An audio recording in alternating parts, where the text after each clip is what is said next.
these are some of the benefits that I've experienced in my fasting journey. Okay, and I just want to go over that a little bit, and you I'll give a chance for you guys may want to share a little bit. Okay, I feel like a part of your healing is creating a voice from your experiences. That's part of the process on the healing is creating that voice, and sharing your experiences. So I think it's really important. If you feel comfortable, of course, you can always journal about it. But if you feel comfortable talking today, you're more than welcome to. You can turn the video off, and that'll give you more privacy, that way. But in my past fasting journeys, this is some of the experiences I've noticed. And one of the most dramatic experiences that I had, okay, is my body odor completely disappeared. And I didn't have to use deodorant at all. I'm noticing that already. Yeah. And so I said, wow, my body odor is disappearing. What's going on? And so what I found out is all that, what we call it, the fecal plaque that's been caked up around my GI for years and years was having a lot of decay. And that's where the smell was coming from, is that decay from all that steaks and filet mignons and good healthy meats that I've been eating that haven't quite made it out completely yet to say. Okay, and it was decay and it was creating all this body odor, but as I was able to detoxify that out, then my body odor started getting less and less, and then completely disappeared. And so that's been something dramatic that's happened to me. But also my skin appearance and my pores have become more vibrant, I noticed. And so being on the traditional diet and then transitioning to a more healthy diet, I think I'm like most people. The sugar cravings are really hard to break. Okay, and I was able to break those on my fast. So that was a big deal for me. I didn't have a lot of these, but I will go over some of these experiences where other patients have told me, from their experiences.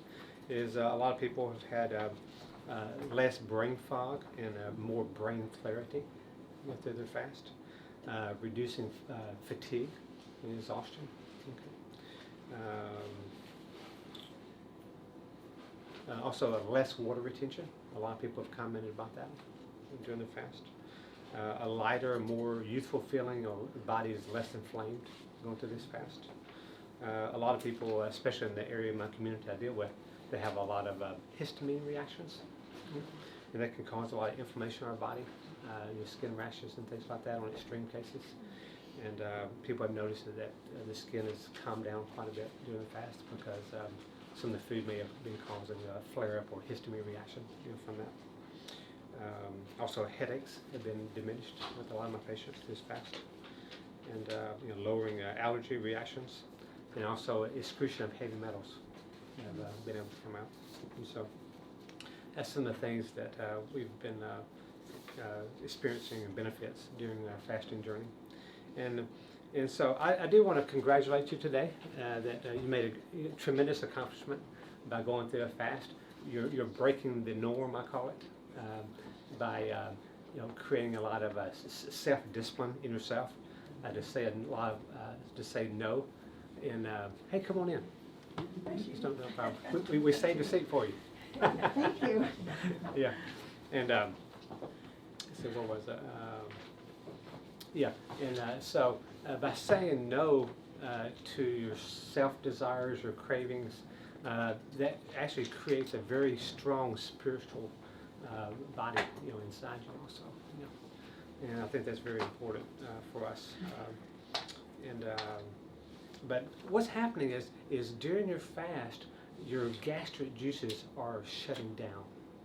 Okay, and so because your gastric juices have, especially if you go on a total water fast, where your digestion is not working at all, then your gastric juices are shut down. And so you got to think about it. You don't want your first meal when you're breaking a fast, you don't want that to be a T-bone steak or a filet mignon, something real heavy, because your body, it'll shock your body.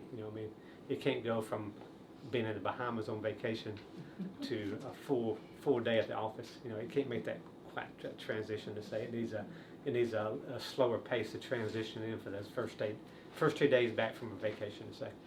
And so this is how we want to break our fast. Is first thing we want to consider is taking digestive enzymes that assist your body in cranking up the digestive ability, the gastric juices. Okay, that makes a tremendous difference. But you can start off by doing some protein shakes, maybe matcha latte, soups, broths. And you can put some vegetables in those soups, but more vegetarian that first day when you break the fast, I would call it. Okay, and then the second day you can start incorporating some raw food back into your diet. Okay. And then the third day is when we start adding animal proteins. And even though it's animal proteins, I would really start that day 3 with just fish and eggs only, because the proteins are a lot easier to digest. Okay.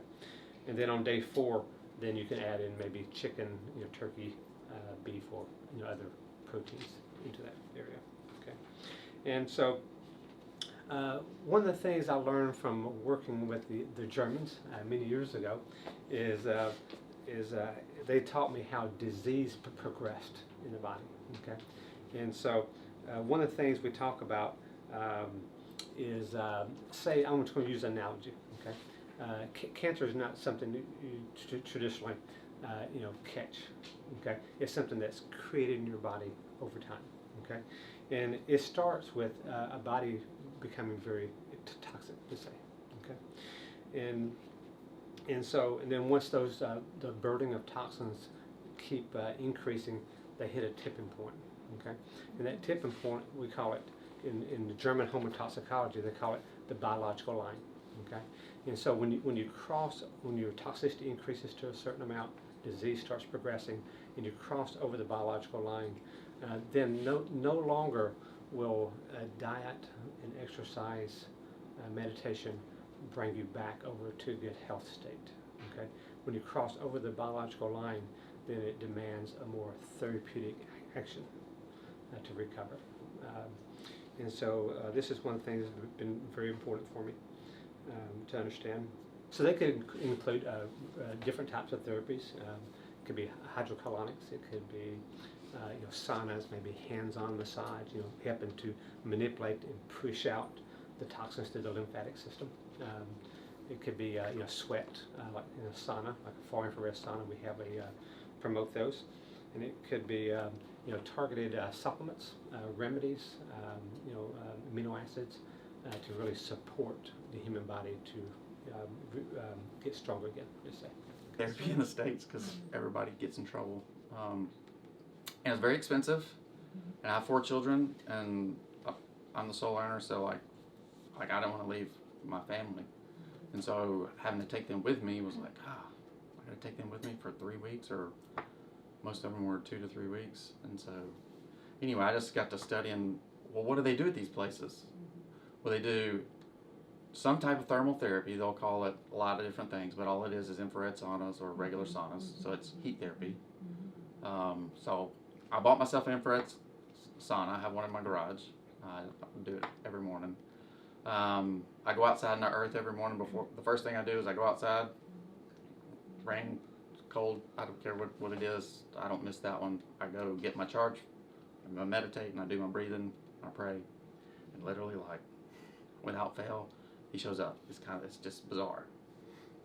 When you just go through this regimen and then you shut up and just say something, he delivers. It's really kind of bizarre. And then I go do my sauna, and then I'll go exercise, whether I have a rower, I'll allow to ride bikes, but whenever I take a shower, I take a cold shower. So because I researched a guy named Wim Hof, and so it's a Wim Hof method. He's called him the Iceman. He has all these records. He's swam underwater. He's hiked mountains in shorts and bare feet, Mount Everest, and done crazy things that humans shouldn't be able to do. And his contention is his exposure to cold is a way to trick himself and access his sympathetic nervous system and control it. You're not supposed to be able to control it. That's why it's called sympathetic nerve. It's supposed to be autonomic. But he's saying, no, I can tap into it, and I can do these breathing exercises, and then I can expose myself to this cold that normal humans wouldn't be able to do. And so, anyway, I read all his literature and was like, that's free too. I can take cold showers. That's free. right? So literally 3 minutes a day, 15 minutes a week, that's minimum. That's all you need. So 3 minutes. Cold plunge is very hot. So it stimulates your cannabinoid receptors and opioid receptors, and the supposed to stimulate the production of white blood cells, which is I'm after all that right now. So, and I thought, heck, if that works, I mean, that's the biggest no-brainer ever, right? Like, that's free. And I can tell you, after doing it, you know, if you do you gotta do like these 3 or 4 series of 30 breaths, fully in, fully out, fully in, fully out, and then you hold them, try to hold them for 2 minutes, and you do them back to back to back. And by the time the end of it, you're literally pulsing and tingling all over, and then you go get in your cold shower, and when you get out, it's literally, he'll say, get high on your own supply. It's literally the same effect of dopamine and rush as if someone were doing drugs. Literally, you have the feeling of euphoria and high. And that goes away though, you get used to it, so. He uses it to help with psychological conditions as well. He'll do like guided plunges where people are struggling with depression or anxiety. It's essentially gaining that willpower over your body. It's quieting your mind to the point of harnessing what you do have control over. And so it's not meant to be pleasant. It's never meant to be pleasant, but you unlock a part of your brain that it triggers I don't know. I've started doing the cold showers too, and it's not, you expose yourself to the things that are difficult, so you end up building a resistance to difficult things, and this is something that's helpful for strengthening your mind. Yes, it's with intention. You're doing this with intention. You're not just putting yourself through this to torture yourself, because I think it's a basic biology of how we were built, right? So God has His signature on our DNA, and so like we weren't made to live in comfort, unfortunately. Right. We So, are very but comfortable. all our rubber-soled shoes and all our air-conditioned comfort that we have is, you know, it takes some things like famine, right? So fasting, that's all. So that's we just talked about how good that is for you. Then exposure to extremes, right? Heat and cold. They're good. They're good for you. My grandchildren's soccer teams now do that. They'll, if they're in another city, they fill up the back of somebody's truck with cold water and ice, and the whole team gets in there. It's an excellent cardiovascular workout. It really increases your throughput of your the flow of your vessels. It's great for immune response as well. There's a lot of, I guess with the white blood cell thing, it helps stimulate your immune system, which you would think, how? But So I have friends all the time ask me, like, you know, that I haven't seen in a while, you know, and they hear, oh gosh, I'm sorry to hear that or whatever. I'm like, you know, I'm not sorry at all. It's like totally changed my life. My life's better for it. I wouldn't even go back and change it. But and they're like, well, what have you learned? And I'm like, man, if I give you any advice whatsoever, it'd be, and in this order, it would be like meditate, pray every day, and then get your feet on the ground, on the earth, and cold shower. I said, and those are all free. Like, you don't have to pay $1. I said, and those do so, or like at the top of my list of how they make me feel. So. Do you do your entire shower cold, or do you? I never take a warm shower anymore. Okay. I just take nothing I've but heard cold people that showers. start with warm and then switch it to cold. I think you got to do whatever you got to do to whatever makes you able to do it. That's what you do. Okay. Then do it. But I like I said, I'm not a governor person. Like I'm just like no, just do it. But don't baby step it. Just get in there and get over with it. I'm not saying it goes that well every day, but like I do hear this guy. Y'all seen Tony Robbins, right? Oh, yes. All right, so I follow these things that have like Tony Robbins and David Goggins and all these like motivational people or whatever, and he talks about his cold plunge, and of course he's got like this millions of dollar mansion on some private island somewhere, but literally he has a cold plunge. It's just a circle like this in his yard, and it's kept at a constant temperature. And he said that's the first thing I do is I walk outside and I do that, and every day myself says no, not today. You know, you don't feel good. Do it later or do this.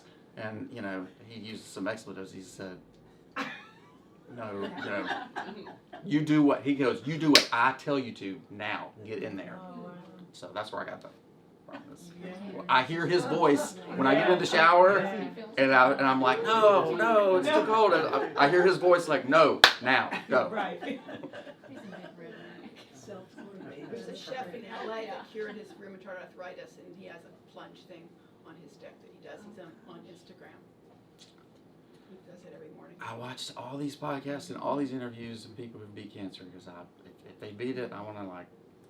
So there's been ladies who've done it with carrot juice, wheatgrass juice, all kind of stuff. But I can tell you there are so many common themes of people that use like their nutrition, but they use fasting. It is a very heavy component of what I have noticed of all of all the cancer stories I've seen of people who beat it. Very few say, oh, I didn't do a fast. Like almost all of them have done multiple fasts in order to eventually tackle it. So I don't know, that's what I do. Whatever they say they beat it with, I'm willing to do it. Yeah, well, on a cellular level, in order for cancers to grow, it needs energy, right? So when you're fasting, you're removing the energy source, so therefore you're depriving it of oxygen, so then the cancer cells die. So that's where scientifically, it's the best way to kill a cancer. You have to deprive it of They some of it. call it autophagocytosis, so like Right, exactly. programmed cell death. So when your Right. body, everything shuts down, it's like, oh, we need energy, and it's like, let's go burn some stuff for energy. It's like, let's go find the trash, and it goes and finds your trash and takes it out. So Oh, that's the question I was starting in my mind with what you're saying is, but what about the rest of your body? It's killing the cancer, but you're depriving the rest of your body. So they're So actually remember- doing studies now where they did a 12, 24, 36 hour fast prior to chemo, and so 36 hour they perform the best. And so the theory behind it was when your body goes into protection mode, like those healthy cells are protected. And so when they feed that chemo, they feed it like a 1/10 dose with glucose after a 3-day fast. And so they can use way less chemo, and all the healthy cells don't take it in. The tumor takes it in with the glucose. And so that's like, Yeah, and that's why that's how they're incorporating fasting into conventional therapies now, is to say, oh, instead of injecting massive quantities of poison, we'll inject a tiny bit of poison after they fasted so their healthy cells are protected, and so they have a lot less of the side effects of chemo. I'm not saying I'll go that route, Right. but I'm just, Eating keto too. They've suggested if people are going to do the poison, eat keto.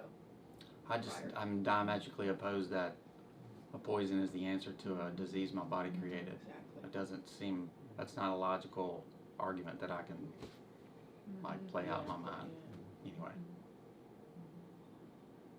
But to answer your question too, remember last week, Dr.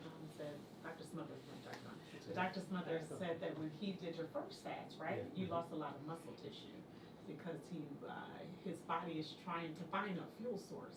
So it's going to find it somewhere. So it's either going to break down protein in your muscle, or it's going to break down fat. So that's why we want to make sure we're finding a balance with the things that we're eating. But when you get into that pure fasting state, your body is going to draw on its energy source, which is the fat, which is why your body plateaued, because it probably didn't have enough fat to even go on. Oh, speaking of fat, another benefit of the cold therapy is brown fat. Yeah. It helps produce brown fat, which that's the fat you want. Yes. And babies, newborn babies have brown fat, so that's what they use to regulate their temperature. So when you were going through your fast and you hit a plateau, it's probably that your body ran out of like fat to really draw on, and Yeah. it just kind of normaled out. And it probably would have, I don't know, you can answer this question better, but maybe it would have kicked into eating protein. Since it didn't Probably, have right? a I mean, eventually, if it runs out of fat, it's going to start burning burning muscle, right? something. Yes, so with me, in my early journey while I was doing the longer fast, my body fat was only 7.5%. Yeah, see. Now I'm 19%. I mean, it's a lot different now than it was then. And so at the end of my fast, one fast I knew I took it too long because my bowel movements were white in color. Oh my goodness. And I fear that was probably muscle tissue. I don't know. What would you say? Well, So your bowel movements have color, you Uh-huh. know, depending on what you eat. Yeah. But your bowel movements are brown because the bilirubin in your red blood cells is your body is breaking it down, right? And it goes through a 120-day cycle. And that bilirubin comes out to the stool. So something was off there. I had to think about that, why it went white. Yeah. But generally speaking, when we see it go white, it's because the liver is not breaking down the red blood cells like they need to. We tend to see white color stools when the pancreas is out of whack. So it could have been something along that pathway. You know, we all have these axes in our body that help the hormones kind of regulate how our body moves. And so I don't know if with it turning white, if the pancreas wasn't secreting enough enzymes to break down what it needed to break down to give the stools the color it needed. Interesting. Yeah. But that is interesting. I mean, Yeah. you shouldn't have white color stools. We get really concerned when we see Yeah. white color stools, yeah. So did you notice that your bowel movements changed, or were you having bowel movements toward the last couple of days? Or I still was because I was doing that parasite cleanse. Okay, yeah. and Okay. So Some of that charcoal and stuff was coming yeah, so I was still Like, stuff, yeah. Okay. I was still technically consuming, you know, like if I think about it, just strictly speaking, I mean, I was taking herbs, so I mean, I was having to do something to process those. It wasn't like just pure, but I mean, I valued trying to get those parasites out over not taking them. So, but yeah, I didn't notice like there wasn't much of a bowel movement after about day 4 or 5. I mean, there ain't much. Usually pretty clean. There ain't much to go. Squeaky clean. Yep. Some gritty in the bottom of the bowl, and that's it. Thank you for sharing your story. Yeah. It's a very personal story, and it's not always easy. Well, I guess I've learned a lot in the last year, and you know, we're here for each other, not just ourselves. So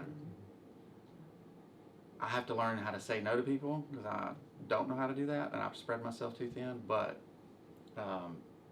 I do realize the importance of like being in relation with other people and helping other people. You know, like I get just as much benefit from doing this as all y'all do. So you are governing yourself. Look at that. Hey. Yeah. What you put out is going to come back. That's right. So, It's true. I don't understand what you were saying earlier about your emotions. When you do something bad or make a mistake, it's emotional. yeah, so Can you give me emotions an lead us example? to make decisions Right. Yeah, that are mistakes. right. Either way. Versus our logic says, no, the speed limit's 55, just go 55. Our emotion goes, but I'm late and I'll be in trouble and it's only 10 miles over.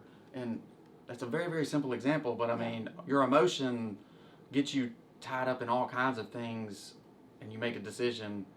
And I've asked a lot of people this question, like, can you think of a mistake that you made that wasn't based off of emotion? And I have yet to have somebody give me one that they're like,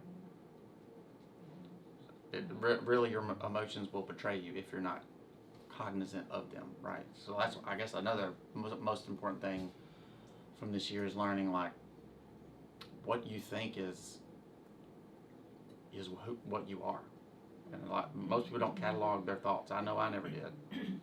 Yeah. But if you go through a whole day and you start cataloging your thoughts, they're not as good as you think they are. Oh, yeah. Most people, you know?